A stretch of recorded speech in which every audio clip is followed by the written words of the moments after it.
ये हैंडबॉल का ग्राउंड है हमारा। इधर काम हो रहा है, चूना लगा रहे, सही कर रहे। ये यूनिवर्सिटी ऑफ सरगोदा है।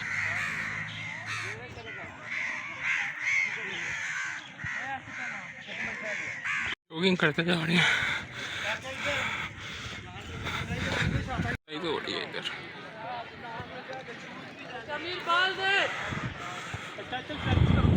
ये प्रैक्टिस हो रही है।